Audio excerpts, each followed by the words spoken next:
Guys, कल मेरी नई बाइक आ रही है. Great. तब तो I will come with Rohan every day. Insurance है. तुझे क्या लगता है? इंश्योरेंस, पीयूसी सब कुछ है. I was talking about life insurance for Sia. Jokes apart, guys, but आज मजा कल सजा नहीं होनी चाहिए. Yeah. Seriously, life insurance तो जरूरी है. LIC का न्यू जीवन आनंद देता है डबल फायदा. मैच्योरिटी पे मिले फुल पेमेंट और लाइफ कवर चले जिंदगी भर. ए हेलो, इंश्योरेंस है क्या? Hello and welcome to day 2 of HT NxT. Today we have with us some of India's most dynamic and revolutionary business leaders who have inspired millions. For the first session we have Naveen Tewari, the CEO of InMobi, in conversation with Leslie DeMont.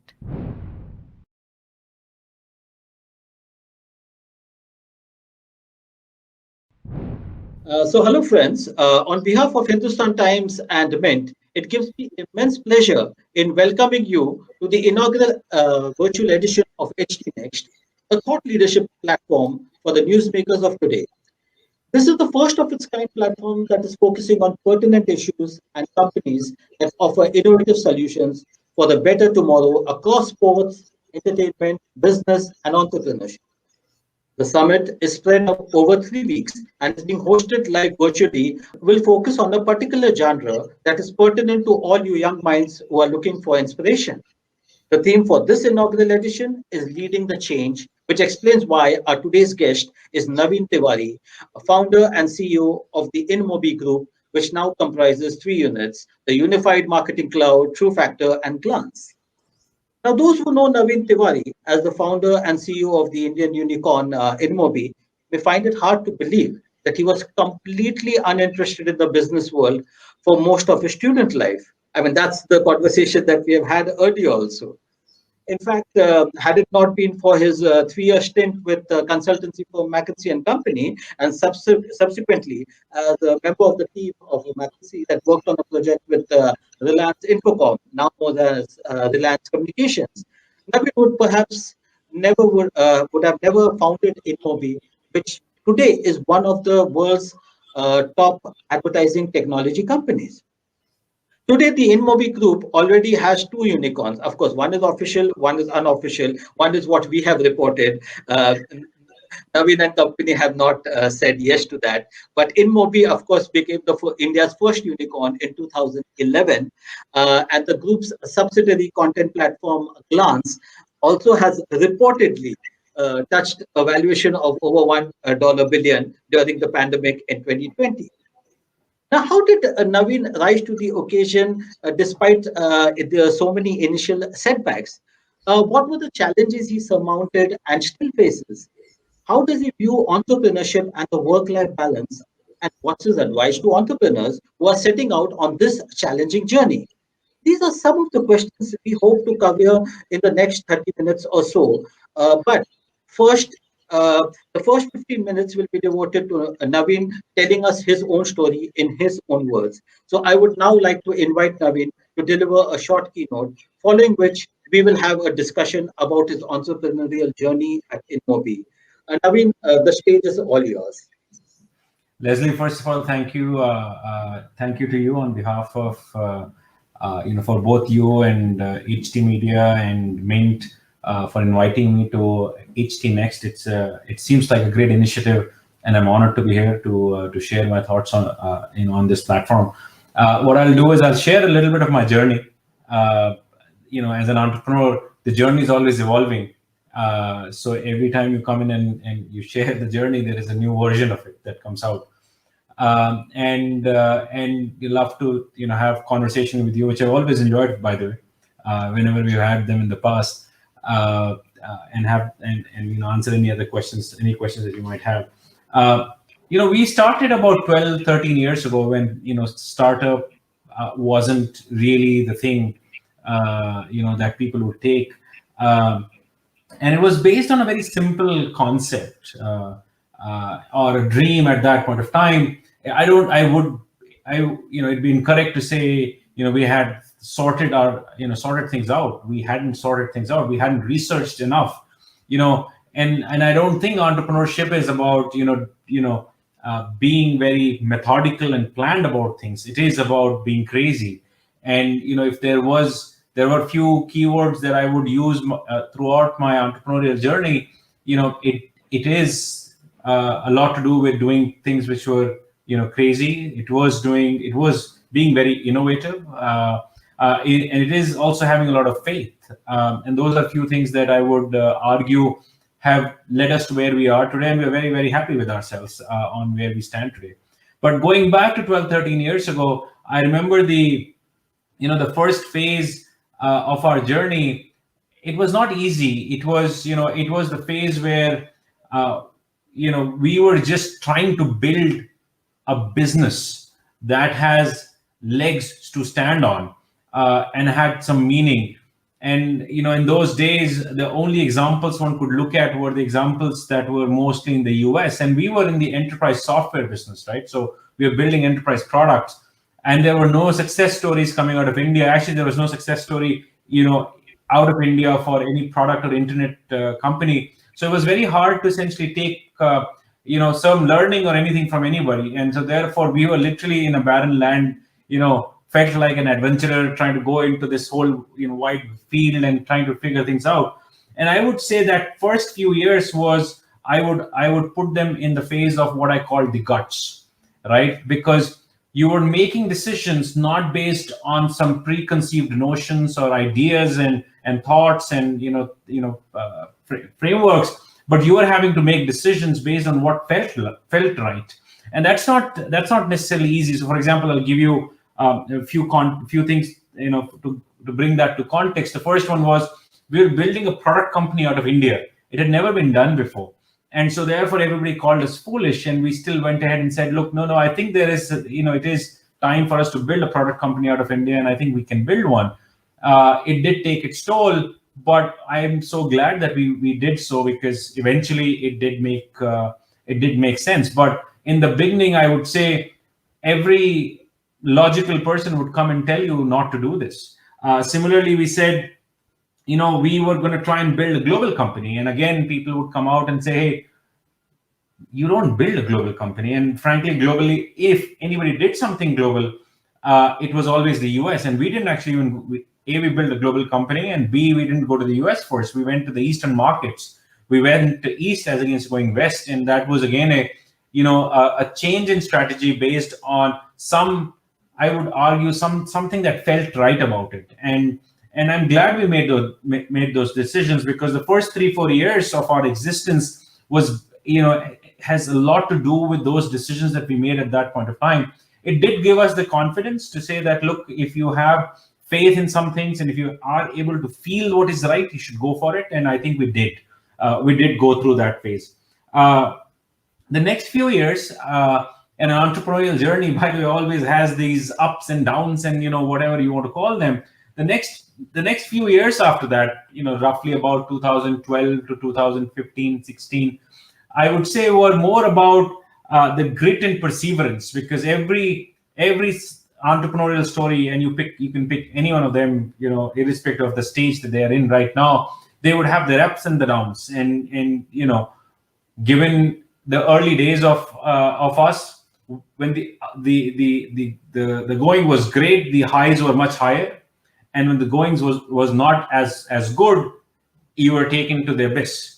And we would feel that, because it was very much in the press, in the media, and you would feel a lot more than the reality of what you were getting hit with. But it was a way for life to pull you down and to tell you that, look, you have to be grounded even in the not just in life, but even in business, in order to build the right business. And I think it was a lesson that, in hindsight, I would argue, taught us a lot. It taught us many things that we do today very well.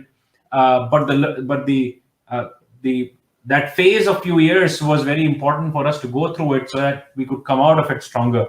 Now, a lot of times you don't come out of them stronger, and you can, and that'd be sad. But I think we were able to do so. So we were challenged in terms of our business not scaling as quickly as it was. We were seeing the market landscape in the advertising industry change. Out there, of course, the big companies like Google and Facebook were essentially putting their might out there in those years. The ad tech as an industry had suddenly become not a sexy industry anymore, and we were forced into a scenario where what we had done till date was mostly to lead our business strategy based on venture capital dollars. We had to essentially become self-sustainable, financially independent company overnight. And when I say overnight, it took us almost about a few months, 6 months to probably get to that phase. But I would argue and tell you that being an financially independent company was a phenomenal stage to be at for a company like ours, because it gave a lot of things. It taught us how to be disciplined. It taught us how to actually build a robust business. It taught us the value of making money, because one of the objectives of an organization, of a company, is to essentially generate profits. And it was an alien world, for a long period of time. And we're very proud of the fact that we were in that phase, and we kind of really dealt with it very strongly and came out of it. So we became financially independent. We ran the company the way it should be. And that's why I use the word grit and perseverance, because you had a negative onslaught onto you, and you were able to essentially turn the engine around and actually make it a sustainable machinery. At the same point, I think we discovered our soul also in that time period, and therefore, the third phase of our journey was also finding our soul. And I know it's not the most lucrative conversations that people have, but it is important to know who you are. It is important to realize that in the business of technology, people matter. And frankly, that's the only thing that matters, especially in today's world where technology cycles have, less than about 3 to 5 years in which technology changes. The only thing that remains constant is people. And if they are also changing, then you're never going to be able to come out of these kind of things. And so, we really needed to understand why people come to work, what motivates people, what motivates human being, what keeps them excited. Why are they even working for a company like InMobi? Why would they come to us? And we made some drastic changes in the way we understood people, in the way we changed our values, and brought out a completely redefined culture for ourselves, because we realized that our only asset, frankly, is the people. Everything else is more or less commodity. Strategy is also commodity, because it's changing so fast that you can't actually have a robust strategy that will last you for many, many years. And we have seen this not just for startups like us in those days, but even for large companies that doesn't hold true. And so we really changed our culture, and we really focused a lot on people. We focused on growth mindset. We focused on giving people autonomy. We actually started to trust our people, truly trust our people. We cared for our people. We gave them big charters, and in return we got the same. We got their faith in us. We got trust in return. We got care in return. And I'm so happy today, because that change was probably the most important change for us, because today, as we sit at about 2,000 over 2,000 people, almost about 40% of the company has been with us for more than 5 to 6 years. And that's a very rare phenomena. If you look at my leadership team today, I would argue about 70-80% of the leadership team, and I mean the broader leadership, like the top 100 people, the 70-80% of them have been with us for at least 5 years. Most of them have been with us for 7 to 8 years.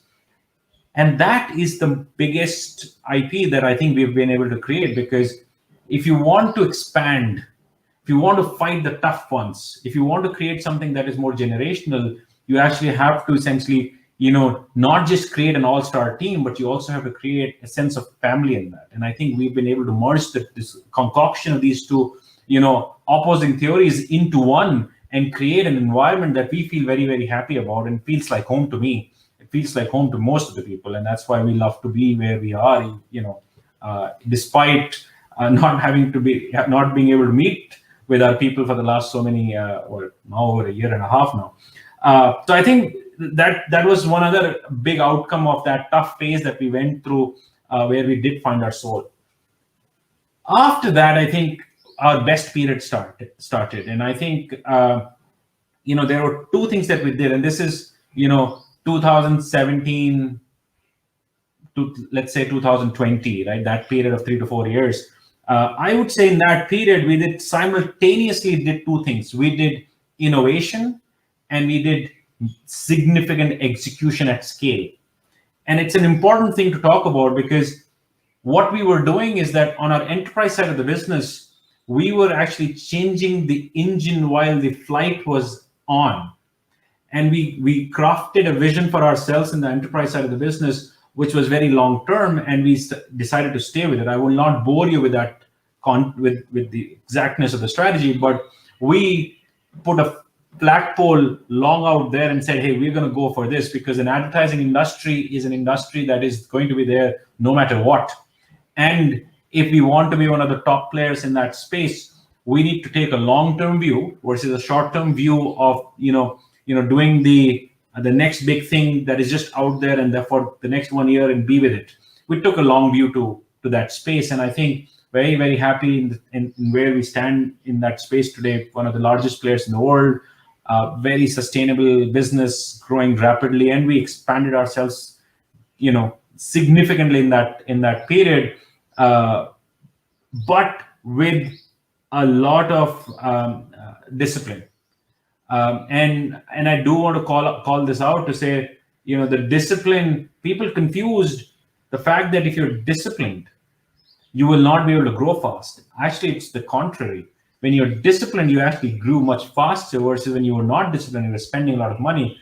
And of course, we can chat about these topics, but there's a lot of capital in Indian market today, and it's great for the Indian startup industry. But the true innovation, if you actually go into the depth of it, is happening in companies, and by companies, even though they may have raised capital, are the ones that are basically saying, hey, capital is not the reason why I will succeed. It is the true innovation that I'm going to do, which is the second part of this whole phase in 2017, 2020 that we got into, where we crafted some phenomenal innovation within the company, and a lot of risk taking was done by people because they had no reason to feel that they will be reprimanded if that risk didn't pay off. And we created, Glance out of that. It's one of the largest consumer platforms today in the world. We had no bone of a consumer internet company, by the way. We were an enterprise software company. And within that same environment, we were able to create one of the largest consumer internet company on the planet today. And it's scaling rapidly like a wildfire across India and Asia already, and will go across the globe. And so to me, the power of innovation, the power of disciplined execution, both came together in that period. And therefore, I say, we were able to do multiple things, at that point of time. And, I'm very proud today that, look, with InMobi's enterprise business, we were the first product company to create a global product company out of India. And we created that and we scaled that. I'm equally proud of the fact that we are probably the first consumer internet company that's created from India and is going global at the scale at which it is. It is one of the top 10 consumer properties in the world today already. And we have, with advertising, we really went in, and our goal and mission is to, change the advertising landscape with new age technology in the way it's happening already, and we are doing that. With consumer internet, our Glance product, it's very simply put, we are changing the way consumers use their mobile phones, and that's already happening with I think we have close to about 400 million odd devices on which Glance already sits across Asia, and it's growing at about at a pretty rapid pace. So we feel very excited about where we are today, and as the phase we are in now, post that innovation, is we are in a significant scale up mode. We're we started off with InMobi Marketing Cloud as the one business. Today we have multiple businesses, and we are scaling all of those multiple businesses across the board. and each one of those businesses has huge potential to grow. And therefore, the underlying thing for me has been we have not lost our craziness. We continue to have that craziness. We take a lot of risks with regards to that. We make our decisions from our gut still. Yes, we have become more disciplined despite being crazy and risk taking and making decisions from gut. We have made sure that it is our internal people who scale up and actually lead these businesses for us, which is what allows us to create these, fight on multiple fronts in the way we are fighting. And we have shown that we can do so across the enterprise software business and the consumer internet business. So therefore, kind of cover a broad spectrum of technology. And I think the biggest reason, personal around the founders that we have is that we can build. I have an absolute belief that India is, we as a company can really build software that from India that can serve the world. And that's what we are doing today. And we are proud of having done that. And yes, the journey is just started. As they say, 10 years, 10, 12 years is the first innings, the first day of the test match. So we just done the first day of the test match. We still have many more sessions to go and a lot more to do. We just now got the sense of the pitch. So we'll go on from there. But again, thank you for inviting me, and absolutely enjoyed this. Thank you, Navin. I mean, you have summarized it so well. I mean, I'm wondering what more questions should I ask. But of course, as a journalist, I'm always itching to ask you so many questions, which I will not ask in the interest, because I had assured you that there will be no business-related questions, since this is all about entrepreneurship.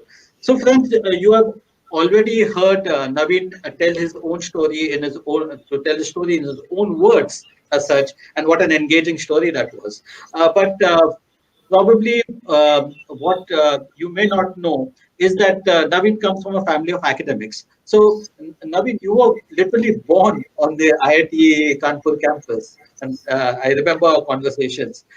So, hardcore academics, people who are like, so well accomplished people, your father, your grandmother, and yet you turn to entrepreneurship. I mean, it obviously was an afterthought. Yeah, of course. Look, clearly it shows that I was not good enough to get into, deep education. So probably, my grandmother, she passed away a few years ago, but she always was, upset with me that I didn't go for a PhD, because that was the epitome of going deep into a topic and really understanding it. But having said that, I think you're right. Look, growing up on the IIT campus, every conversation, whether it's on your own dining table or whether you have it across the campus, was always around education and the power of education and the power of research on how it changes the world and how it involves generations. And so it was a very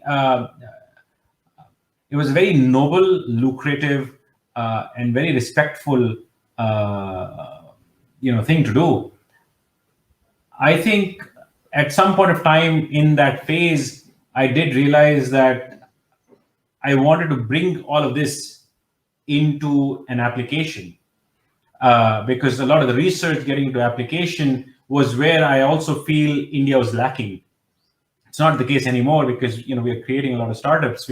But if you think about a lot of the work that does happen across the academia today, how does that come to work? How do consumers get to see it, and how does the world see the power of it? And I think that was always lingering in my mind, but I didn't know how to do this, because in growing up in the 90s, the big things were only done by the Tatas and the Birlas and those guys, and there was not enough of an understanding on how one could go about it. I think it was only when I was exposed to some of that in my business school did I realize that there is a possibility that coming from a middle class town in UP, one can actually make it happen. And I didn't have much to lose, frankly, at in my 20s. So you went for it. There was also that tussle between, after in the later stages, between a really good, secure job that would have taken you places anyway, since you already accomplished out there, and that was a reputed firm. I mean, today one of the top reputed firms, and and getting into entrepreneurship, into a ship that you do not know where it is going to lead you, how it is going to pan out. So Yeah, how no, did no, you take that decision? Because I think a lot of young entrepreneurs might be going through the same journey. A lot of young people might be thinking, should I leave this job? What if I don't get the funding? What happens? yeah. Look, if you try and put all of these things on a logic at a logical level, entrepreneurship never makes sense logically. And that's why you have to be crazy. You have to be logical.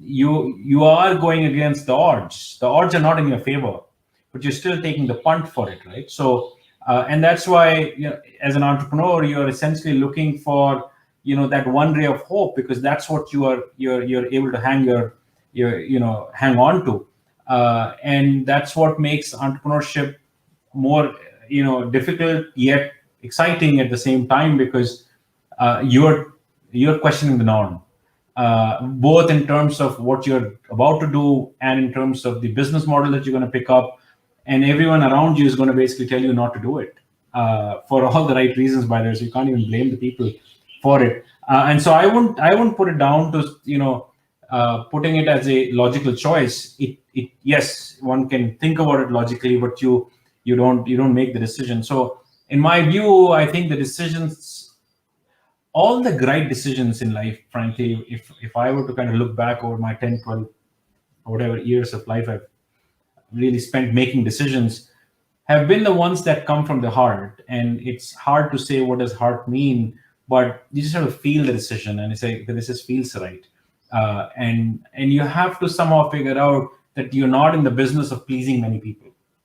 That you're not about there to basically tell everyone and justify to everybody why you're doing this. And yes, I was in that zone for a period of time to say, hey, I'm doing this because of A, B, and C reasons, only later on to realize that this is just losing battle, because you're not doing it for those reasons. You're trying to do this for your own self, and whether you succeed or fail may not be as important and necessary at and you realize this a little later, because I think I would have regretted not trying.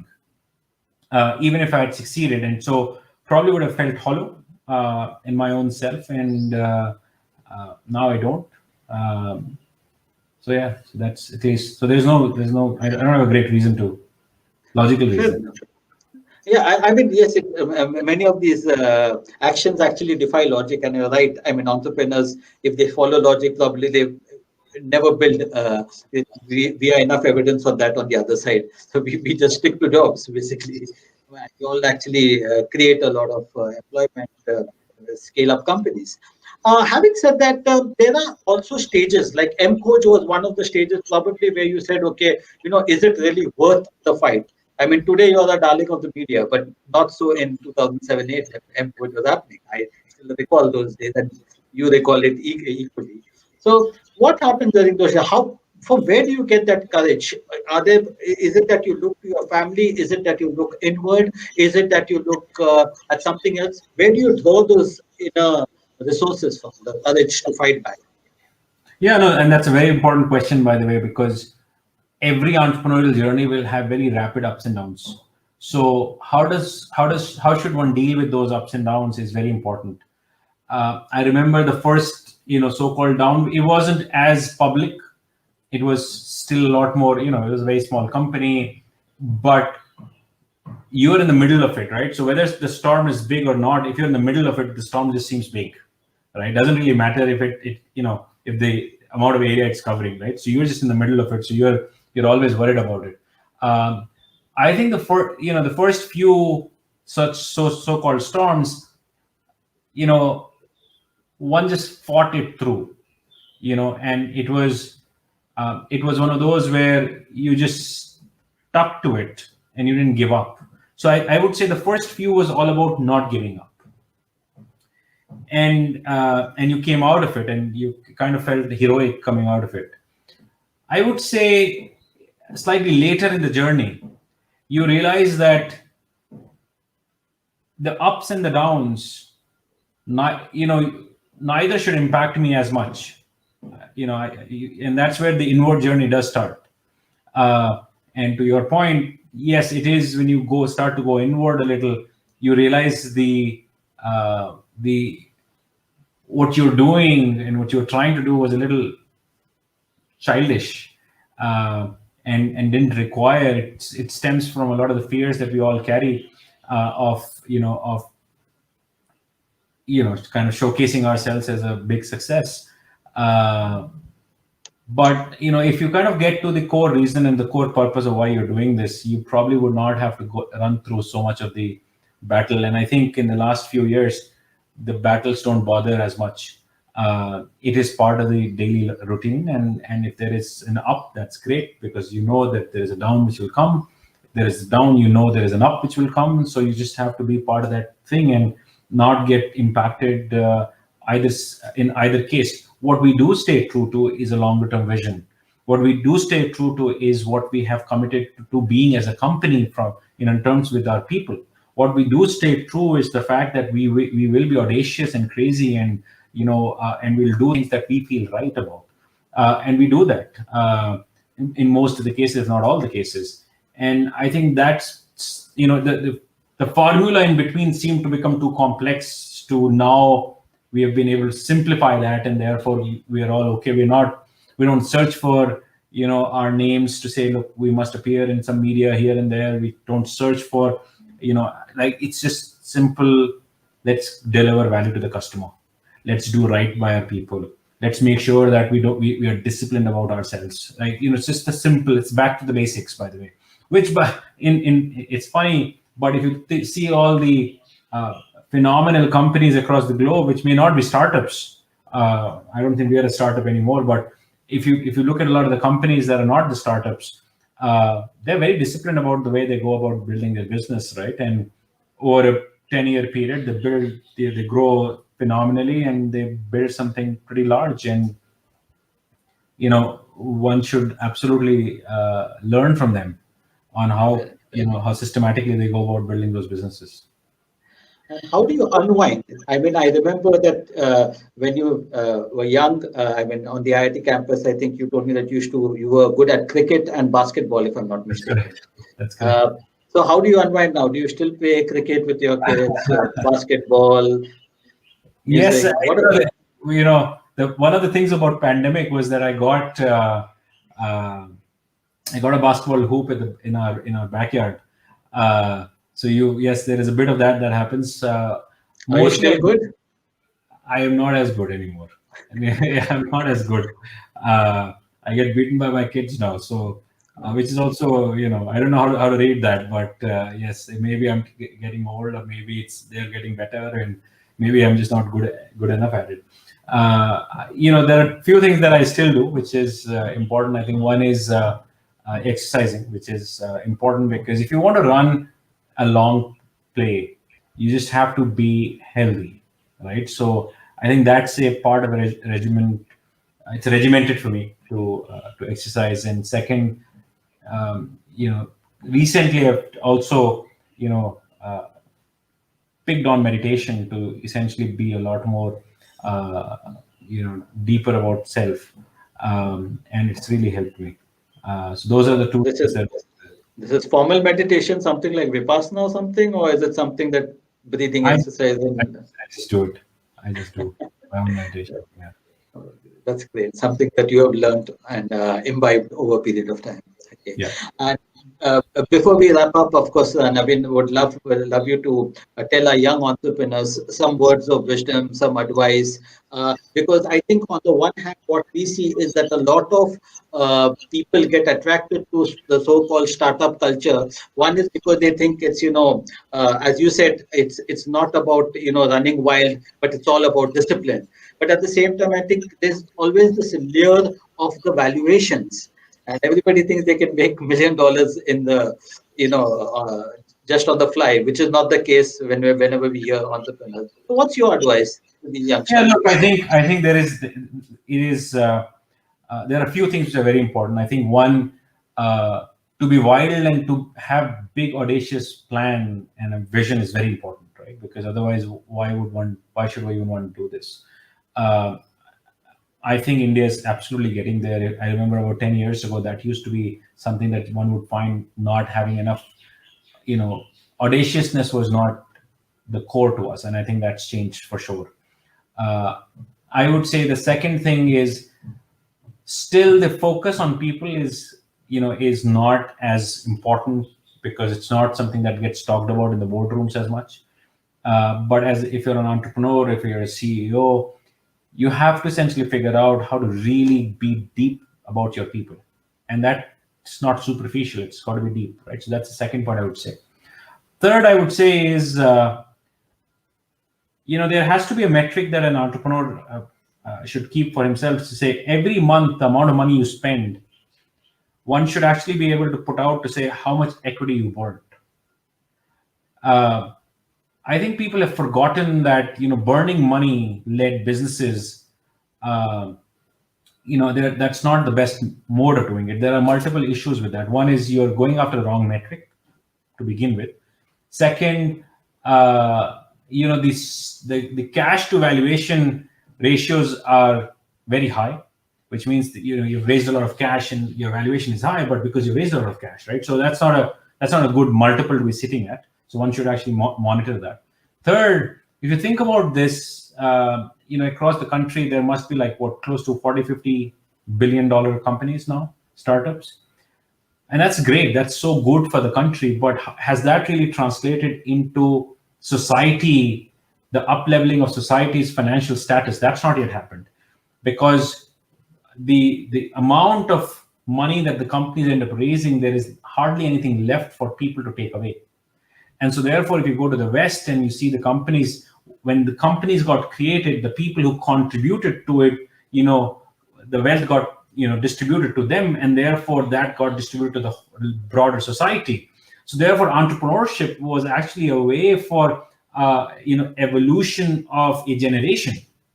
And that's not necessarily happening in India today. That evolution is not necessarily happening because the money is, it's only going to handful of people, which are either the investors or maybe the few top people. So the society at large is not getting the benefit of the way it should have. And I think that's a function of the amount of money companies end up raising, and not really spending enough time on what they should be trying to do to build a more sustainable business. And that's where the point around discipline and sustainability becomes important, because if as an entrepreneur you have a broader goal of making impact in society, it's not actually going to happen if you actually end up raising too much capital. So those are the few points I would say. And the last one I would add is to say, a lot of entrepreneurs, and much younger, 10 years ago, I would be very influenced by what let's say the investor is telling you. In reality, I think the true success of an entrepreneur would be when they are able to make the decisions on their own and are not influenced too much by, they should take the inputs, but they're not influenced by what others are telling them. Because the reality is, the reason you're doing this is because somebody somewhere believes in you, and your belief in yourself has to continue in order for the thing to succeed. So those are a few points I would mention. Great. I mean, real good insights. So friends, I would have loved to ask Naveen many more questions, and perhaps I'll have to find a different another time to engage with him. But for now, remember that whenever you hear of unicorn, whenever you hear of the word decathlon, I think so, and now hectagons, I mean, amazing kind of words for 10 billion, 100 billion. I mean, the valuations are simply unimaginable. I think there's always that element of the struggle that entrepreneurs have gone through. That life has not been easy for them. It's all about people. It's all about discipline. It's all about hard work, and it's all about giving back to society. I think these are the few points that Naveen has raised. And Naveen, thank you once again for your time. It's been a pleasure engaging with you, and wish you all the best, and hope to see a lot more of InMobi. Thank you very much. Thank you so much, Leslie. Thank you. I really enjoyed this. Bye.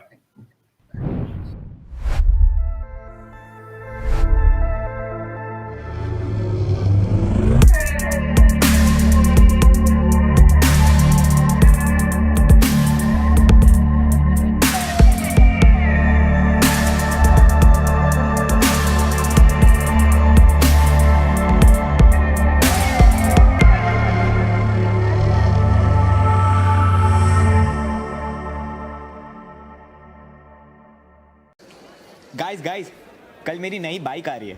Great. तब तो I will come with Rohan every day. Insurance है. तुझे क्या लगता है? Insurance, PUC सब कुछ है. I was talking about life insurance for Sia. Jokes apart guys, but आज मजा कल सजा नहीं होनी चाहिए। Seriously, life insurance तो जरूरी है। LIC का न्यू जीवन आनंद देता है डबल फायदा। मैच्योरिटी पे मिले फुल पेमेंट और लाइफ कवर चले जिंदगी भर। ए हेलो, इंश्योरेंस है क्या?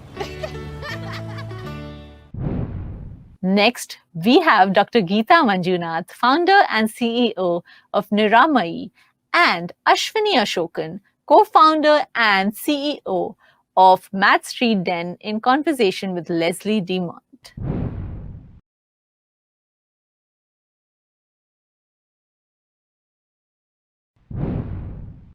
So, hello, friends. On behalf of Hindustan Times and Mint, it gives me immense pleasure in welcoming you all to the inaugural virtual edition of HT NxT, a thought leadership platform for the newsmakers of today. This is the first of its kind platform that is focusing on pertinent issues and companies that offer innovative solutions for a better tomorrow across sports, entertainment, business, and entrepreneurship. The summit is spread over 3 weeks and is being hosted live virtually across all HT digital channels.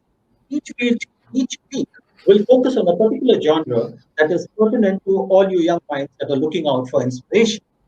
The theme for this inaugural edition is Leading the Change, which explains why I have with me two entrepreneurs who are doing precisely this and have made a name for themselves in the field of AI. Ashwini Asokan, CEO and founder of Math Street Den, and Geetha Manjunath, founder and CEO of Niramai Health Analytics. Math Street Den is a computer vision and AI startup founded by a designer neuroscientist duo in 2013. In this particular case, Ashwini and her husband, Anand Chandrasekharan. Niramai, founded in 2016, has developed a software-based medical device to detect breast cancer at a much earlier stage than traditional methods or self-examination. How did they do this? What were the challenges they surmounted and still face? How do they view entrepreneurship and the work-life balance? And what's their advice to entrepreneurs who are setting out on this challenging journey? These are some of the questions we hope to cover in the next 30 minutes or so. So I'd like to extend a very hearty welcome to our two guests, Ashwini and Geetha. Thank you, Leslie. Thank Hi. you. Happy to be here. Thank you for being on the show. Ashwini, let me start with you. So Ashwini is basically the CEO and founder, as I said, and she returned to India from Silicon Valley after more than a decade to bootstrap this startup, which she founded with her husband. He's a neuroscientist. She's a product designer and cultural researcher, and she explores how AI can be brought out of the science and tech labs of the world. As Ashwini loves to put it, the idea is to make everyone not only a digital native, but an AI native. So, Ashwini, you grew up in a family of professors and computer scientists, if I'm not mistaken, but yet you chose dance initially. What made you change your mind and become an entrepreneur? Well, that's a fairly long journey and a fairly long history there. I was definitely the only one in my family that was artistically bent when compared to everybody else that was clearly into academics. So I was clearly academically inclined from my brother is a professor, my sister-in-law is a a postdoctoral researcher. My husband is a PhD and postdoc in neuroscience across the board. And for me, I think the arts always held interest in just about anything else growing up. And, I had a family and parents who definitely encouraged that over, anything else that was peer pressure driven. Interestingly, though, I got interested in the field of design and product design after I finished my undergrad here in India. And that kind of took me to the US, and it opened up I think my path into the world that got me here.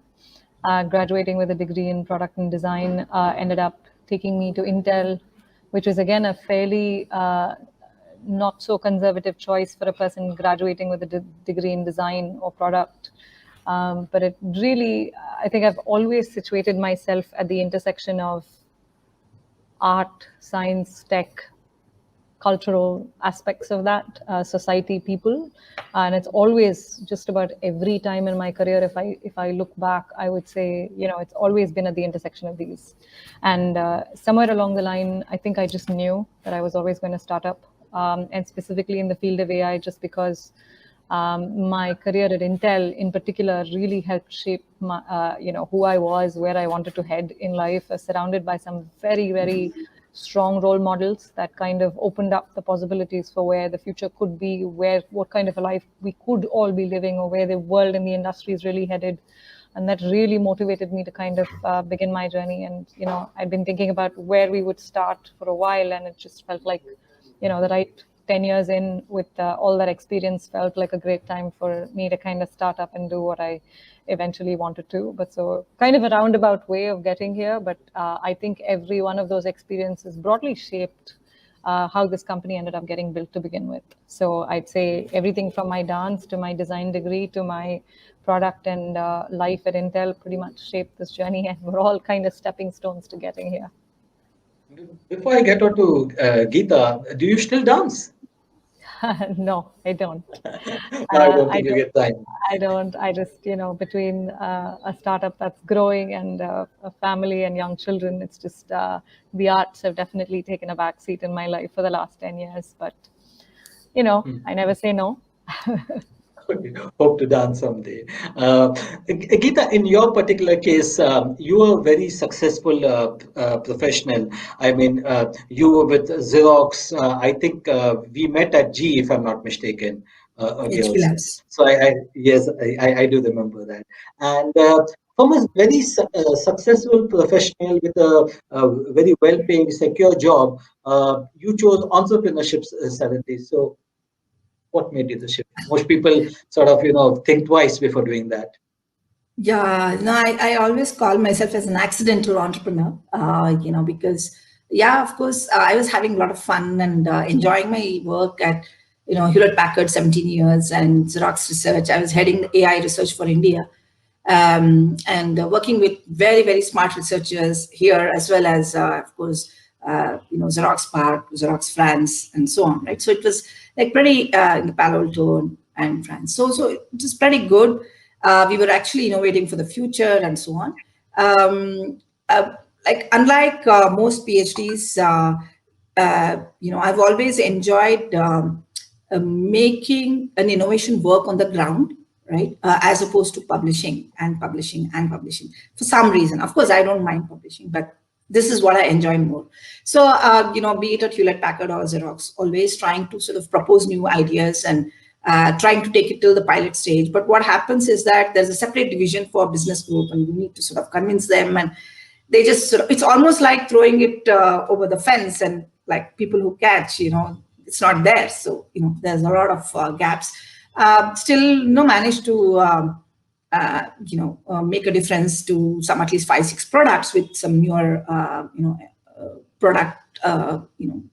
additional products which could be sold with them. Having said that, while at Xerox Research, I was actually interacting with multiple hospitals, customer care, professionals, of course, including healthcare and customer care. We had like education as a vertical, and smart cities transportation. So this, while all of this was happening, one of my cousin sisters got detected with breast cancer. She was in early 40s, and she was very close to me, and I lost her within 2 years. And I was just thinking, like, we're trying to solve so many problems in the world today, like, mostly for Europe and US. And here is a big problem that is affecting not just Bharti, my cousin, but so many women, right? 96,000 women died last year because of breast cancer. And this is something that's very curable. And all of this happened because of late detection. So this sort of, I got into this mood of, what am I doing here aspect. And I sort of discussed with some of my colleagues and, with the management support and so on. Obviously, I had this exploratory budget. So I basically started a small project within my previous organization itself to start exploring this space, because anyway, we were into AI research and so exploring a small idea. And about a year or a half, and it was too much to manage, like, this on the weekend and 25 other projects to manage. So I decided to quit and start this with 2-3 of my team members. So it's been now 4.5 years since we actually quit and did that. And I mean, I just jumped off, didn't know anything about, startup financing or, all of it. Of course, I've built a lot of products. And so the product side was, it was okay, comfortable, but more on the customer sales, finance, it's been a beautiful learning experience over the last 4.5 years.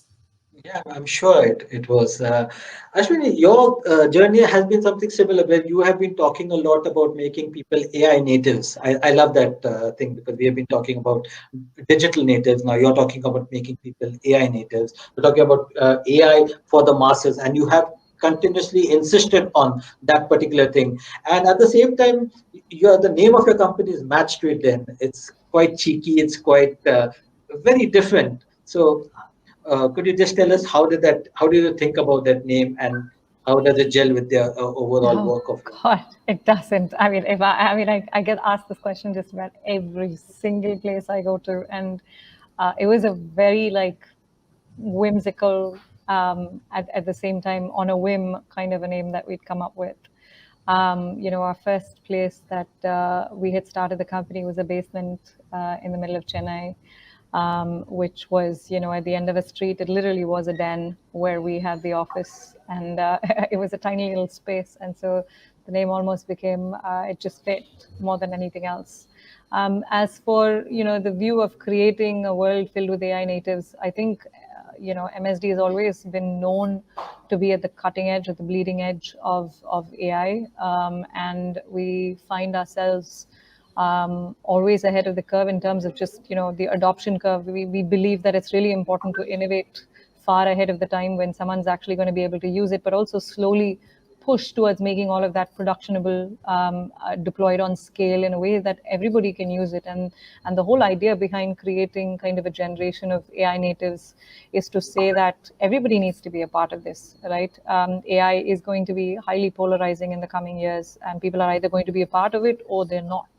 And for us, we're in the business of creating tools, business tools, developer tools, solutions that allow, all kinds of people, from stylists to teachers to, all kinds of retailers to increasingly now we're in education and many other verticals as well.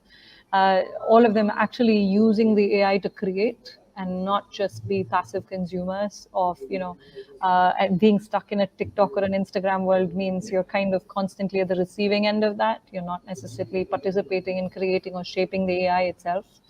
And we believe that, we need to, our entire company, the products we build, the culture of the company itself is very much about making sure that the people out there that are engaging with our AI and they're kitted out, they feel empowered enough to be able to have all the tools at their disposal to kind of create, the next version of their industries, regardless of which industry they're in. And so that's kind of, the motto and the what drives the company really. But today, when I look at both of you are established 4-5 years more than yours is 2013. Geetha's company is 2016, and you're fairly established in this thing. You'll have raised funding. You'll have managed to get it. But what are the kind of challenges that you'll faced? Obviously, everything wasn't smooth sailing. I mean, I know both of you have had your fair set of challenges. So from since we have these, the HT NxT is all about young entrepreneurs. When you look at them and you want to sort of tell them what kind of challenges you faced as what will serve as an inspiration for them, how would you list them? Either one of you can take this. Or Sure. So, see, I think first of all, once you actually decide to start up, your mind is completely on this is the product I want to do, or this is the segment you want to attack, and then sort of you're focused on what is that product that you want to bring, right? Making that happen, the prototype. That's how we all started. We want to build this, and we decided we will not use existing methodologies for screening because they don't work on younger women, they don't work at all. In fact, nowadays we realize more and more of that. And then, so we were using this sort of thermal imaging, which nobody else has ever tried before, and whether it'll work at all, right? So that was the initial apprehension, and then trying to, of course, we had some lab level prototypes working, but that doesn't mean. So trying to get somebody to partner with you, and it, I mean, coming from HPs, Rocks, and all that, suddenly you see that that brand which you were carrying on your back, right? It just disappears, and you're just Geetha, right? You're just on the. And when you talk to them, right, it's not about what brand you carry, but it's really about like yourself and how you do this. So trying to get doctors who are willing to stick out their necks to basically, start piloting, because we are talking about cancer, right? It is a life and death kind of a decision on AI is automatically doing, which is obviously it requires complete support and trust, not just in the users who are taking it, but also the doctors who are recommending this test or providing it in their hospitals. So that was the first thing to actually get the trust of the doctors. First, getting them to partner with us to actually prove the efficacy, because obviously healthcare devices or medical devices in general cannot go to market without a formal clinical study being performed, formal regulatory clearances being performed. So health tech industry has a different flavor altogether. We know that there is a long waiting time. Geetha, my questions are more sort of specific from the point of view your personal challenges. Were there times where you actually felt, this is getting too much for me, I should go back to my job perhaps? There I had a very large, huge support system. I had a brand to build. Because that's what people sometimes feel that, okay, today you're successful. Today, I know when you stand up on the podium and talk about machine learning, both of you, it's like amazing to listen to you all. But there are times when I'm sure I want to understand that part, the fear of failure. Yeah, sure. So one is that the brand going away and you're just an individual, right? I mean, you're talking to a person, and that does have a flavor of, you're just standing on your own. I mean, it does have a flavor of making your own path, right? It requires you to sort of really cut all the weeds and sort of really make the new path, especially because, like I was saying, right, it's a completely new tech. Nobody has, if you've said, if you've seen somebody else do it, they can say, oh, it's similar to that, and they're using, so why don't you use this test? But it's not like that. This is the first time ever in the world somebody is trying to use thermal imaging and AI, right? So that actually brought, I had to sort of bring in more confidence in myself, right? Though I've led large teams and so on, this is a different kind of confidence. That is one. A lot of learning and unlearning is needed, especially if you're coming from a corporate kind of a background. You're so used to certain ways of doing things, certain processes and so on. So that unlearning of that is very, very important. I had to kind of, learn about some of the basics of finance and how does this sort of equity structure works. Obviously, we raised funds within 3 months. And so, how to pitch and what kind of work. So we used to pitch to one investor and take that feedback, go back home, sort of, rework, and then, improve our pitch and so on. So this was also a, continuous learning process, I would say. So basically, as an entrepreneur out on the road, you will become a salesperson, you will become a finance person, you will even sometimes the chaprasi, everything all in one. So I mean, it's I would just say, just we need to have the confidence that we can do it, and then keep the vision in front, and then go towards it.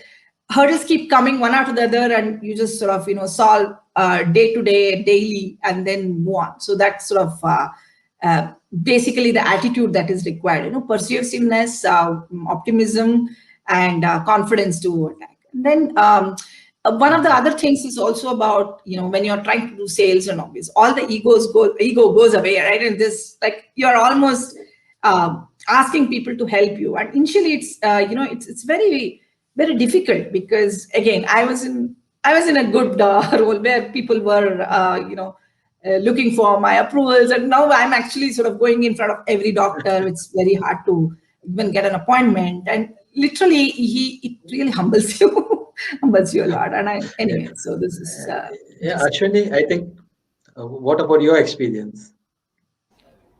Yeah, pretty much everything she said, right? I don't think, I think almost all of what she said is true. I think change is the only constant in this environment.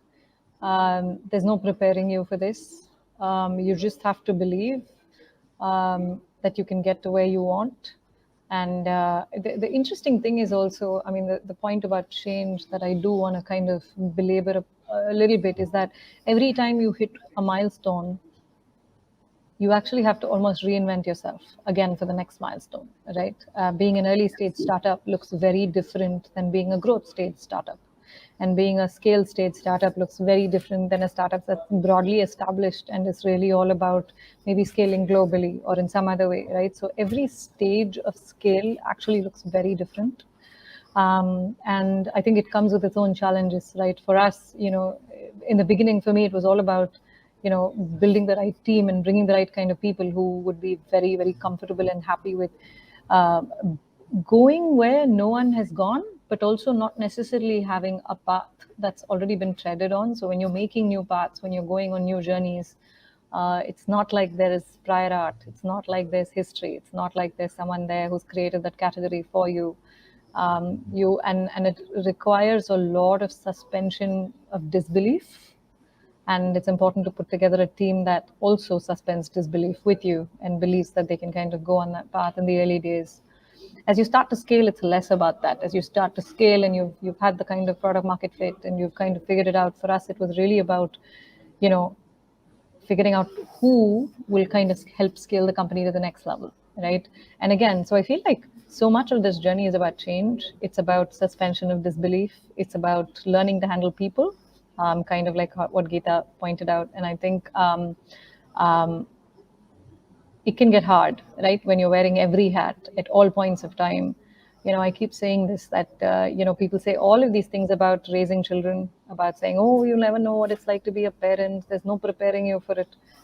I keep saying this, but as a mother of two children, I can tell you, like, parenting is a lot easier than building a company.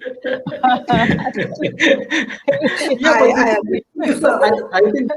I think both of you all have raised a very pertinent question. So, which brings me to the kind of the third part of the same from the challenges space. I mean, I know, especially Ashwini doesn't like this question, but I still have to ask, God, because if if you notice, I did not call you all women entrepreneurs. I refrained from doing that at the outset. I said these are entrepreneurs because I wouldn't like in any way to belittle the achievements of you. But having said, this is a male-dominated society. So, is it that the challenges are more for entrepreneurs who happen to be women, or is it that from our side we don't see it as a level playing ground? So that's something that it's not. I mean, that's not debatable at all. Which is why I think, to me, I'd rather not have this particular conversation everywhere I go. Largely because, I mean, it is not a level playing field. Less than 1% of women raised funding in the last year. That was down from 2.2 the year before. And, you know, and I think it's definitely not a level playing field, and it looks very different. But at the same time, I think so much has changed, right? In the last, as someone who's been doing this for more than 5 years, I can tell you the market looks so different today than it ever did, you know, 5 years ago. I mean, I'm like, as an angel investor today, I come across so many women who are starting up, right? So I definitely do think, no, the level playing field is not the same. The challenges are incredibly multifold higher than it is otherwise. And at the same time, I'd say things are changing so fast in front of us, whether it's access to funding, whether it's finding more women who are starting up, whether it's finding more women at all levels of a startup organization. I think things are changing really, really fast. Geetha, your quick thoughts on this topic? Yeah, that's not my favorite topic as well. But while I do agree with what Ashwini mentioned, in general, what I tell to women entrepreneurs or aspiring women entrepreneurs is to sort of, forget the fact she's a woman or a female, right? Just, you are an entrepreneur, right? And if you start thinking about sort of what's different, and it actually becomes more of a hurdle, like in your mind, and then it makes it difficult for you to fight the thing, right? Just like, when you're building a startup, you have several challenges, you have additional challenges, and you figure out, you'll find team members, you'll find family members who are helping you out of it. So that's how sort of, I generally think about it. But the other aspect, if you want to talk about females who want to start up, is generally this lack of confidence in themselves that they can do it, right? I think it's important for people not to discourage, because I think several studies have shown the level of confidence and self-belief is slightly lower in women compared to men, particularly in India and so on. So it's important to have a very positive environment, and supportive environment in that sense, at least to start with, I would say, right? I'm happy that my family, my husband is supportive. Of course, he doesn't come anywhere near the startup, but it's important to sort of, make you feel less guilty as it is. You have kids, you have family, all of that, but you anyway are feeling guilty, though others are not telling you. So now, though, this is another bigger kid for me to go after, and I don't no more feel guilty. That is one of the things that I've come out of. It's hard, yeah, but it's fun. Another question. Lovely. I mean, and I think both of you put together, when you all talk about AI, machine learning, deep learning, computer vision, robotics, etc., I think it's what most men together can't speak about these topics. So, I mean, hats off to you all. But having said that, there's another whole question when startups are concerned. What about work-life balance? Now, I know that Ashwini has said this very often, that my life is my work. But I would like, there are many young budding entrepreneurs or potential entrepreneurs watching the show who are young, just setting out. So what are your thoughts on that? I think it's really hard to see it any other way. I mean, and the reason for that is, if you are, in your 20s and starting up, I mean, that's broadly what most of these 20-year-olds that I see pretty much do. You work, and that's kind of broadly what you do. I think as if you're a much older founder like I am, and you have children, and you have family, and you have, a lot of other obligations, it's really important for you to start seeing, I think, everything is the same thing. And the reason for that is, it allows me to kind of be able to be there for everyone. I do parcel my time. I'm very, very organized when it comes to my time, my day. I have daily calendars, quarterly calendars, weekly calendars. I have annual to-do lists. So I think it just means you just end up being extremely organized with your life.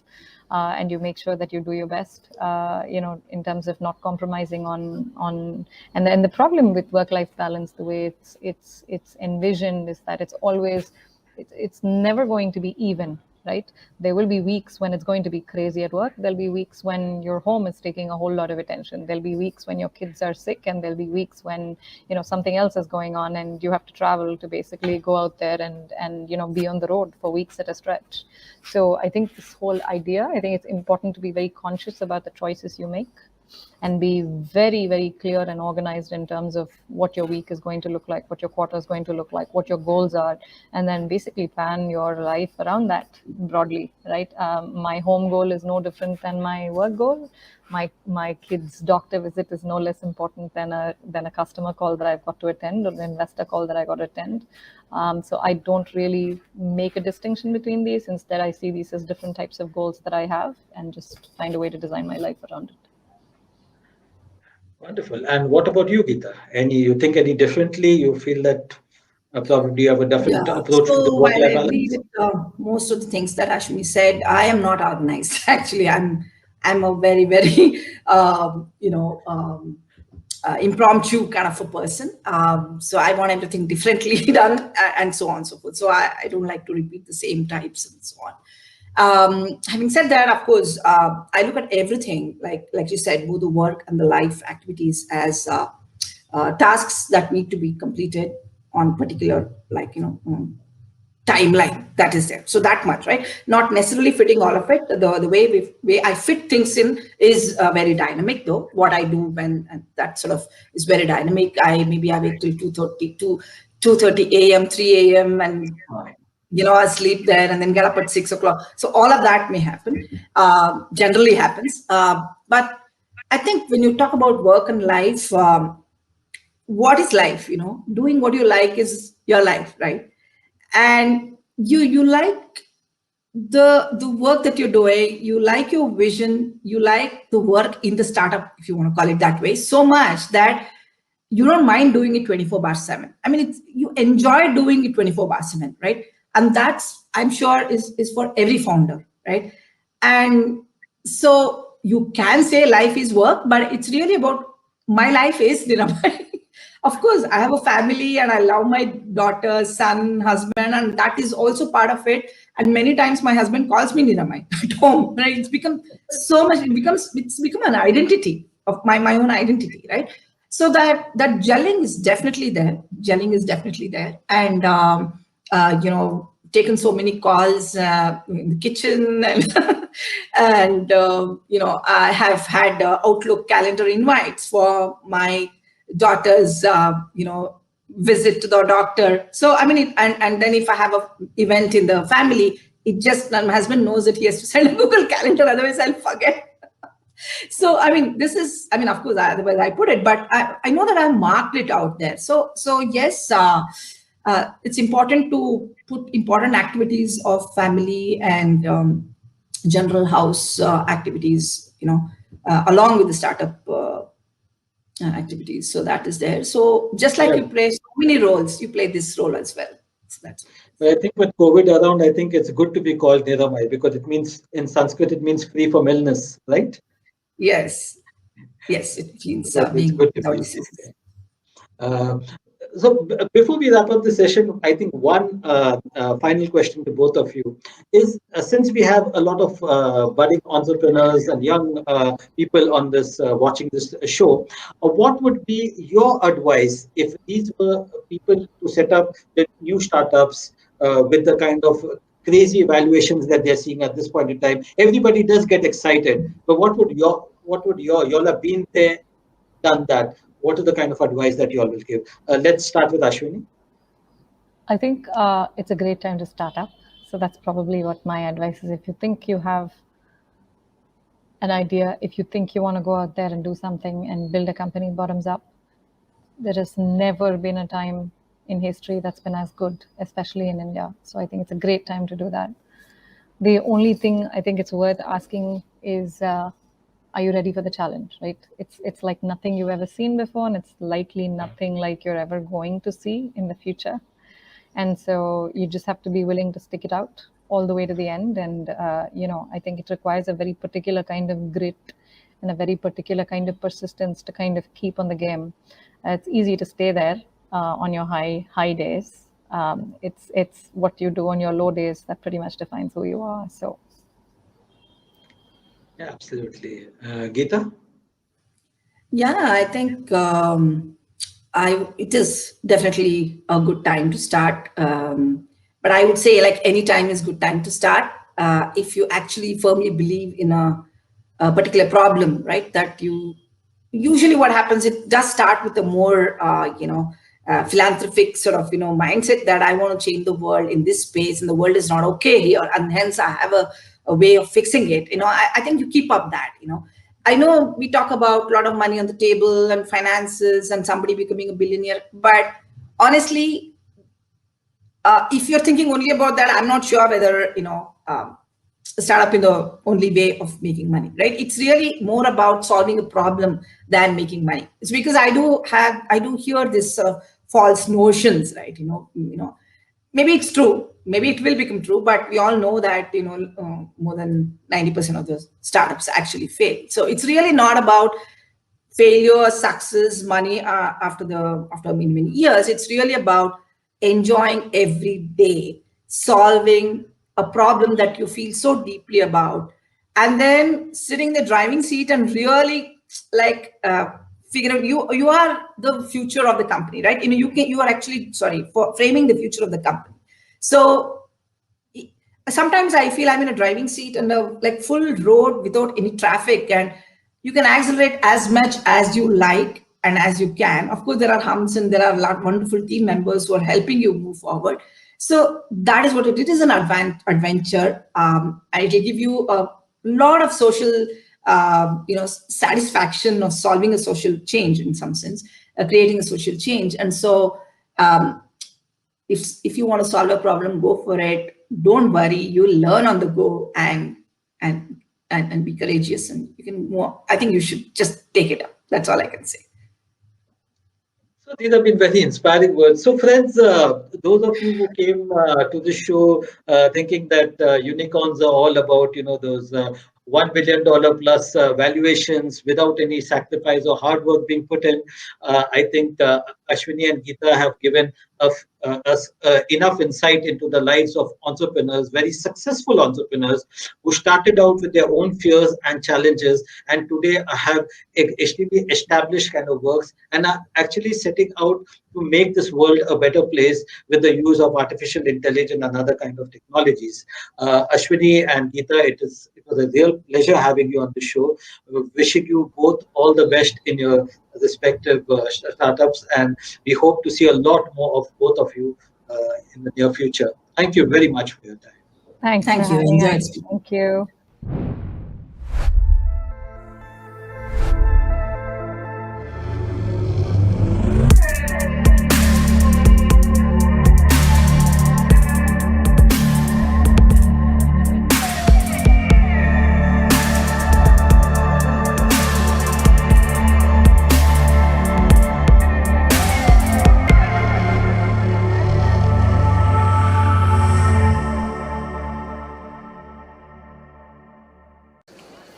Guys कल मेरी नई bike आ रही है. Great.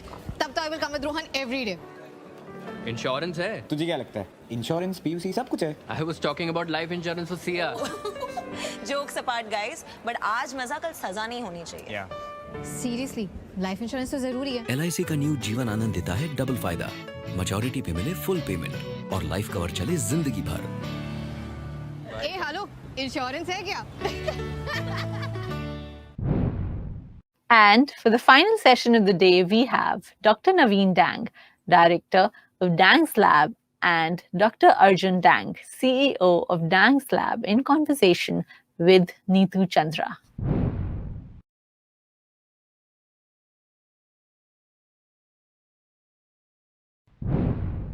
Welcome to the inaugural edition of HT NxT, a leadership platform to address key topics that are pertinent to today's generation, as it is this generation that will bring leaders with a new vision, leaders who will define and refine the entrepreneurship in modern times. In synchronization with this idea, the theme of this year's summit is Leading the Change. The sub-theme today is Healthcare, Technology, and Entrepreneurship in the Diagnostic segment. The Indian diagnostic industry has been rapidly evolving over the years. It has emerged to be a key component of the healthcare segment. This is in the backdrop of an ever-increasing reliance of healthcare professionals and medical experts for validity and accuracy of test reports.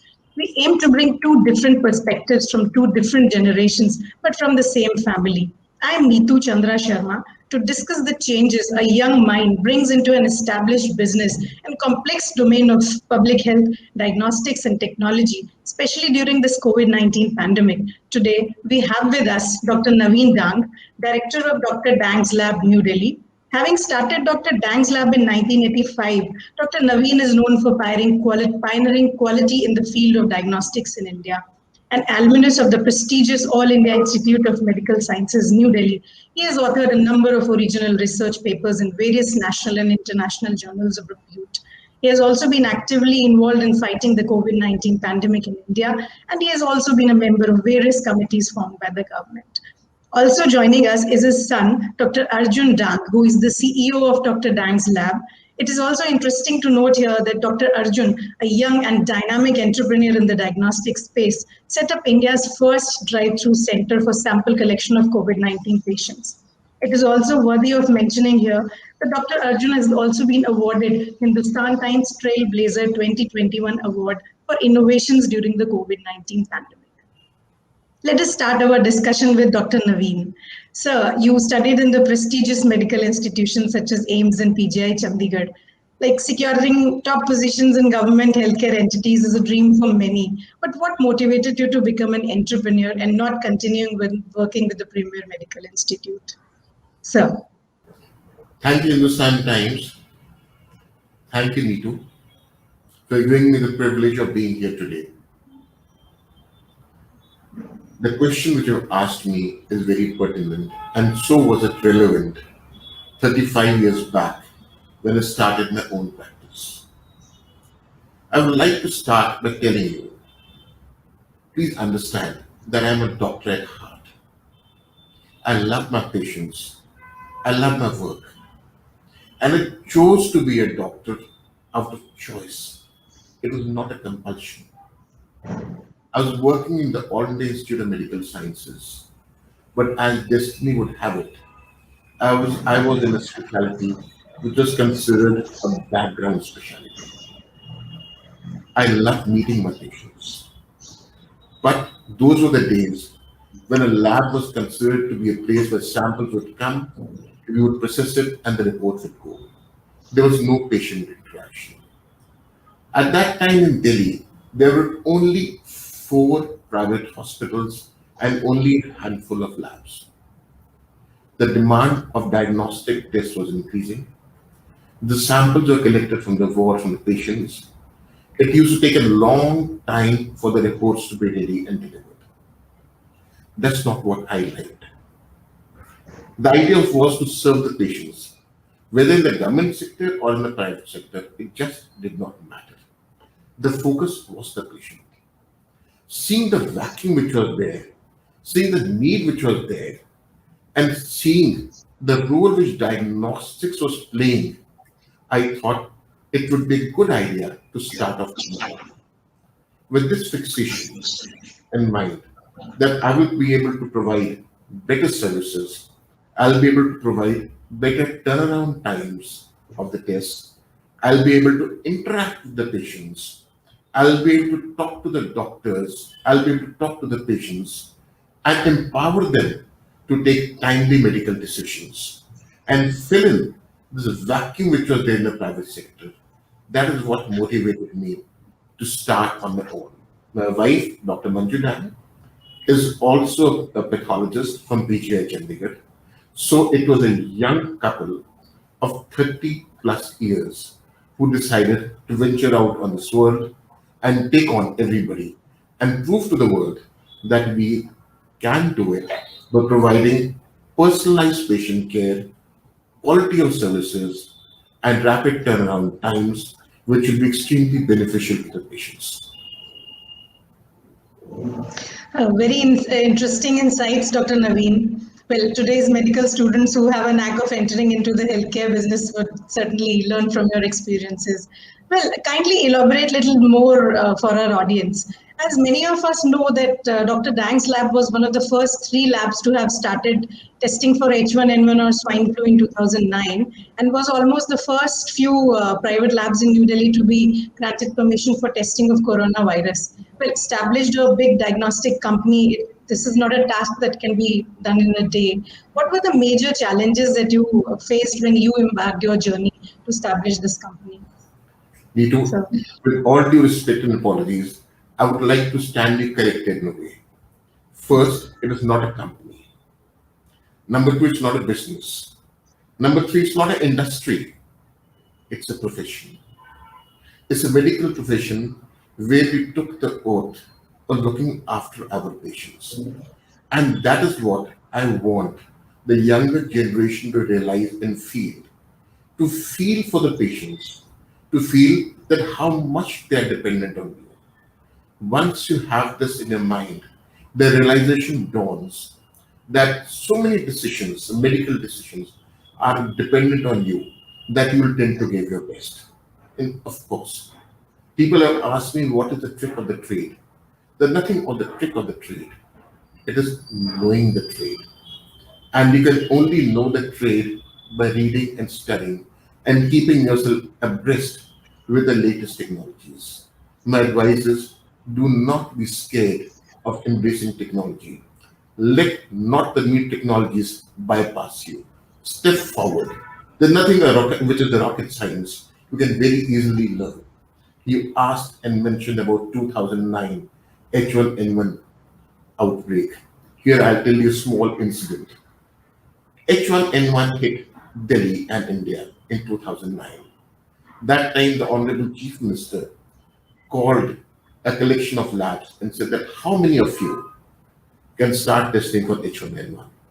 To be very honest, I had no clue, but I knew that I could do it by investing, by studying, by learning. The teachers are always there to teach you. I always remain indebted to my teachers, and I like to always say that a doctor is a doctor only as long as a student. And second thing is, I like to quote from that 1936 George Bernard Shaw book, Doctor's Dilemma, where he said that doctors should know how to say, I don't know. So with this fixation, in that meeting with the Honorable Chief Minister, I said, I can do it in 15 days. Same evening, I was called onto the national television where I repeated the same statement that I can do it in 15 days. From ordering the equipment and my team, which has been there with me for last so many years, I took this endeavor just heads on, and with the help of my teachers, with the help of National Communicable Disease Hospital, that NCDC, and all others whom I could take help from. Within 15 days, I set up one of the best molecular biology labs, and with the help of that, I could start delivering tests from the 16th day onwards. Now, as days evolved, I realized that the future lay in infectious diseases. Infectious diseases was going to become a problem. So my experience of 2009, which I continued by introducing more and more tests on my molecular biology platform, I was not surprised when I was called upon by the government in March to join them and let the private and the public sector become one to start testing for COVID virus. We were one of the first 3 labs in the country which started doing this, to be precisely on 27th March 2020. We had to procure the reagents, we had to read about it. It became a war zone out here. We were working 24/7 from the different kind of media, different kind of kits, different kind of primers and probes, and above all, convincing the government and talking to them that we are here shoulder to shoulder to work with you and take this country out of this pandemic. We worked hard, and I think the results show, I don't have to elaborate more, that we did manage to deliver with our entrepreneurship and our enterprise. Thank you. Thank you, sir. It was an articulate idea that many of us will learn from. Now, I will loop you in, Dr. Arjun, for having an overview on the Herculean task that you realized before entering the healthcare entrepreneurship arena. You certainly had big boots to fill, considering Dr. Naveen's success and the seed of this important business that he grew. So what really motivated you to take up this business in diagnostic sector? Do you enjoy being involved in the industry, which is at the peak of its growth during this COVID-19 pandemic especially? Firstly, thank you, Neetu, and a big thanks to Hindustan Times for having me on this very prestigious forum. I'm absolutely honored and privileged to be here speaking with you. So it was way back in 2016 when I was in London and pursuing my fellowship in liver pathology that there were 2 distinct, very distinct paths that lay in front of me. One was to continue in the UK, and the other one was to come back home and take forward this legacy. Obviously, this legacy was a lab that was known for its unparalleled quality and exceptional patient care, the basis of which was based on protocols and processes that was laid down by my own parents.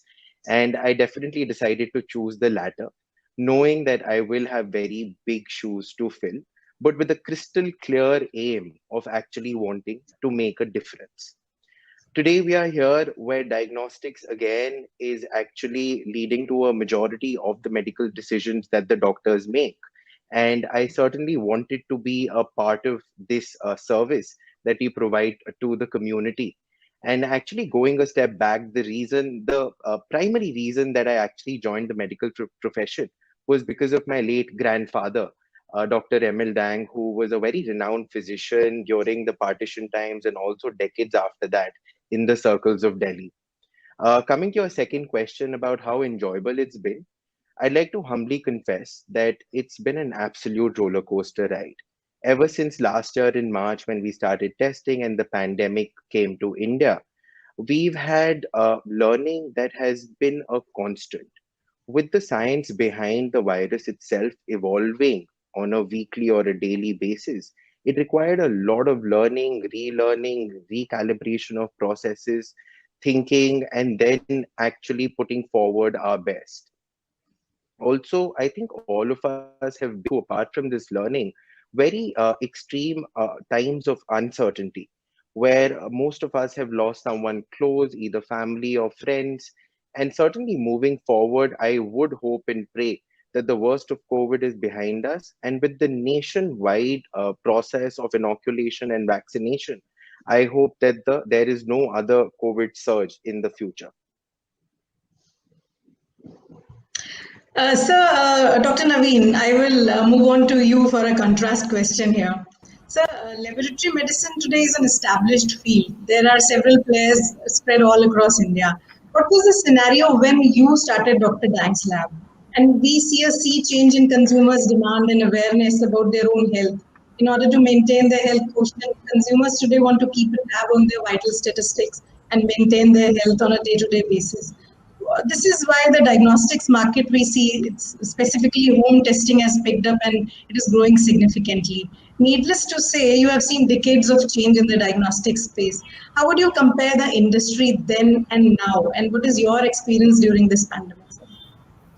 Neetu, when I started my clinic in 1985, like I said, there were only 4 private hospitals in Delhi and a handful of labs.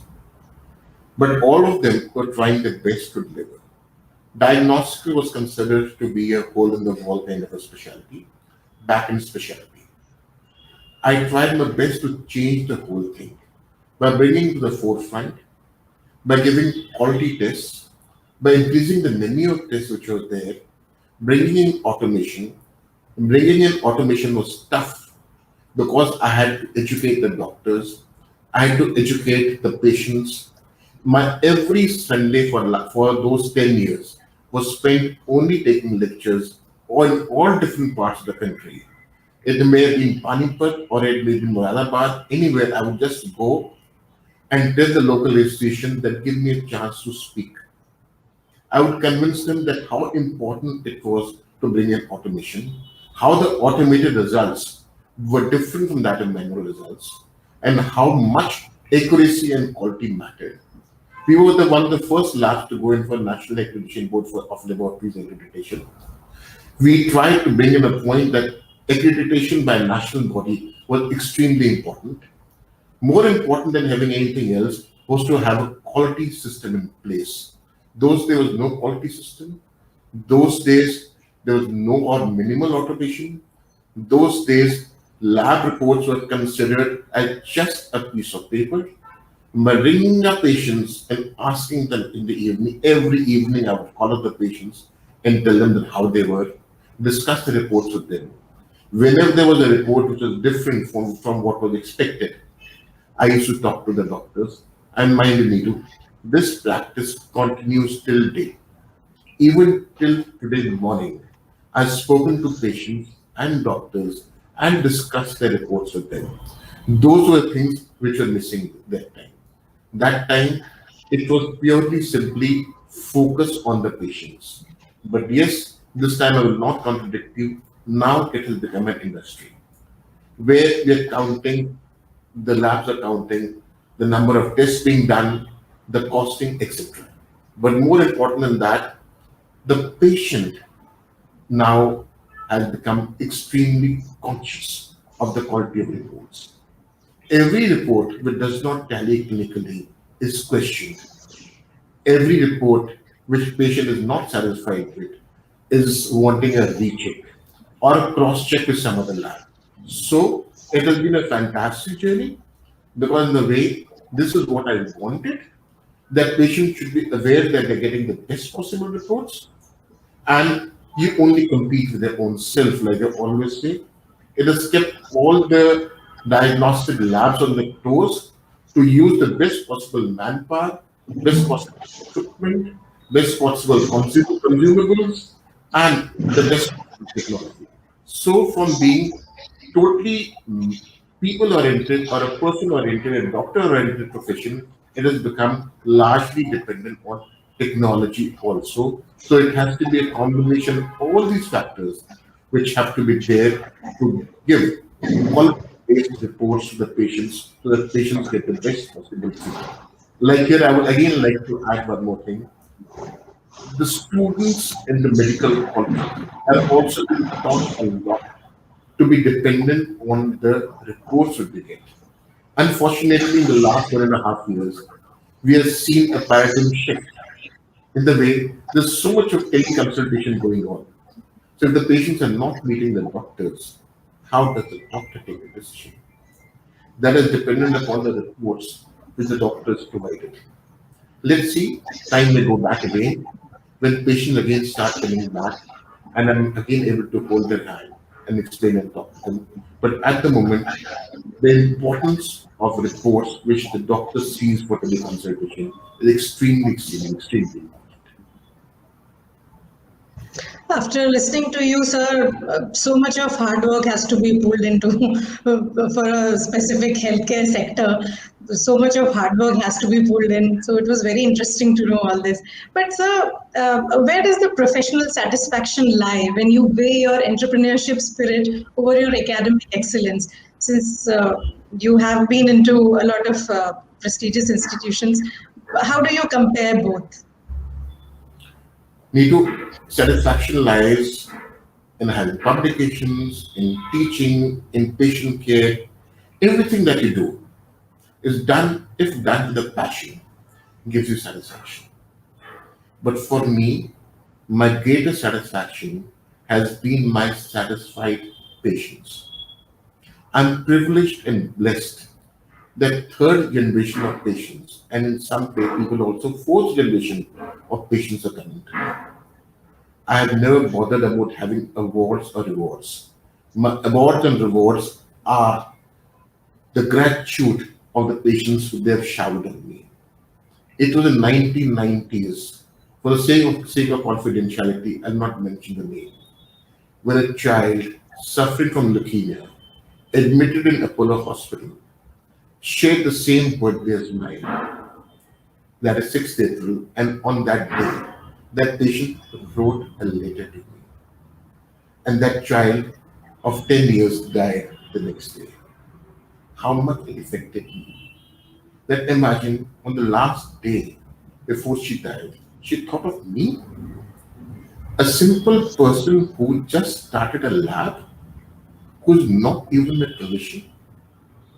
That is what my reward is. I've got here cupboards in this full with letters, notes, souvenirs, memoirs of my patients who wrote to me when they were unwell. My satisfaction is a gentle squeeze in my hand when a patient comes to that. My satisfaction is when a patient says, "Thank you, Dr. Dang." My satisfaction says when a son walks in and says that you helped my father. Then a father comes in and says, he helped my child.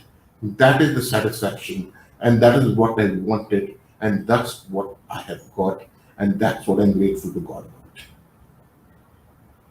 We have had fun chatting with the senior Dr. Dang regarding his rich experience of business over these decades and his so much of emotional experiences that he has just shared with us. So I will come back to you, Dr. Arjun. You would agree with me that over the years, there has been a major shift in consumer psyche and preference. Increasingly, the consumers look at the best quality, accuracy, and timeliness of reports. The consumers today are also now extra cautious about their health and well-being.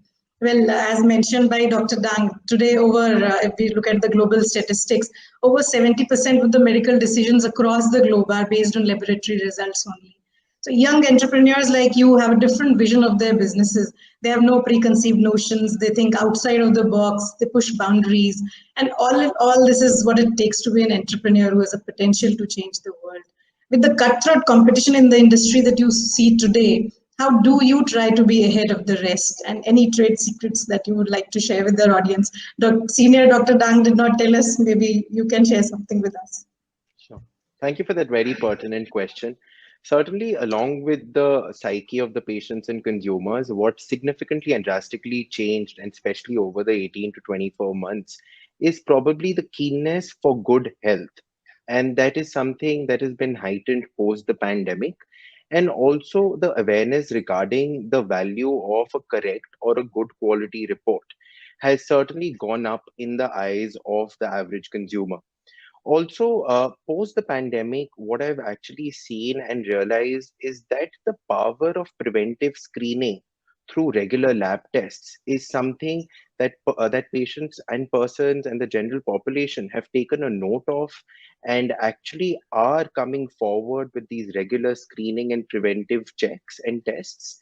And I would think that is certainly a major positive, because they do realize that a timely test can detect a disease that is probably brewing right now, and management can be started, and better treatment and follow up can be provided. Also, over the COVID pandemic, with so many of COVID tests being performed by so many and numerous labs, I would say that patients now certainly look for accredited labs. They also look at credentials of a particular lab, also go into what methodology is being used, what is the timeliness of the report, etc. So this is something that we have seen that has evolved over the past few years. Also, to stay ahead of the curve, obviously it is a constant process that would probably require us to stay updated and abreast with the latest technologies, new practices all over the world, what is happening in the diagnostic segment, and also read on a constant basis so we can adapt these new technologies and train our teams and embrace the technology that is being used in the West, and etc. So again, coming to a trade secret, so what we've always believed in and is our ethos is probably the formula of the three P's, that is patience, passions, and perseverance. Inside this triad, with the latest technology, talented and trained manpower, and most importantly, new thought processes, is something where we strive to deliver perfection in our reports all day and every day of our lives.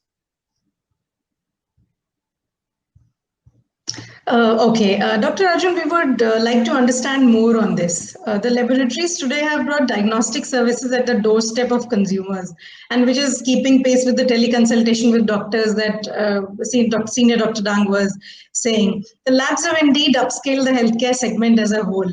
And the Indian laboratory diagnostics industry, estimated at $6 billion, is growing at a very healthy rate of 13 to 14% per annum. And with more than 1 lakh labs in India, the industry is also highly fragmented, and the largest of the organized players has a market share of less than 5%.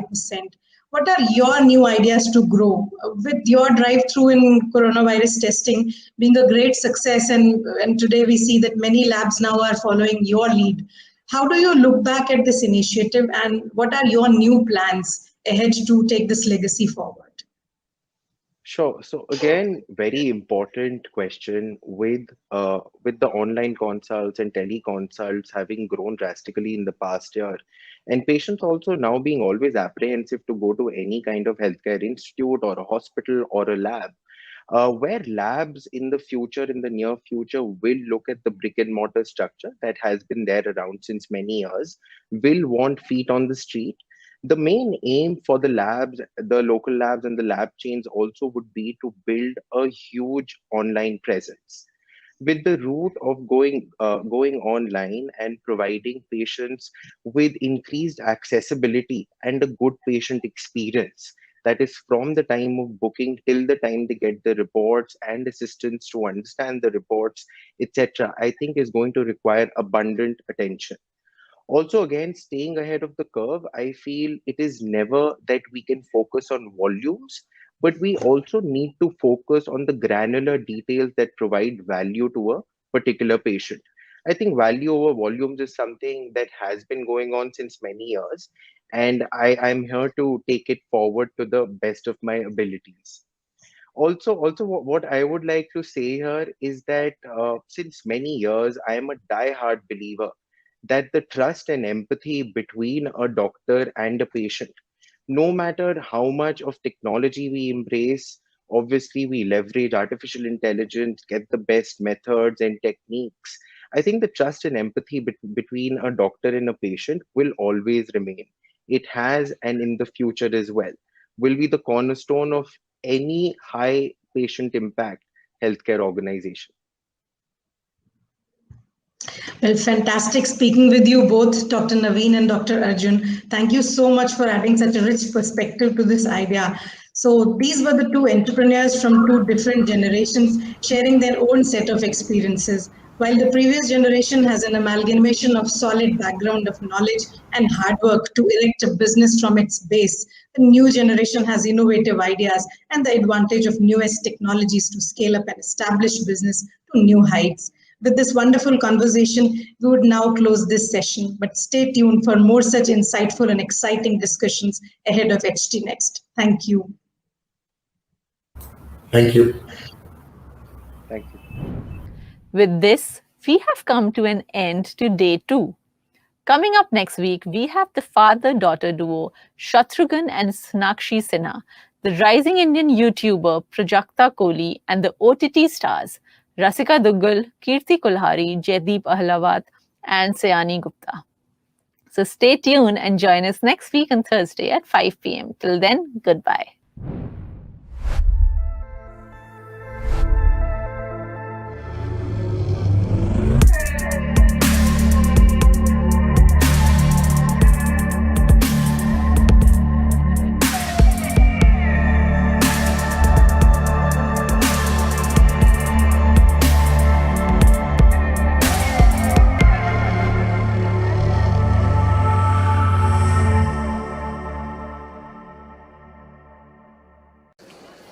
Guys कल मेरी नई bike आ रही है। Great.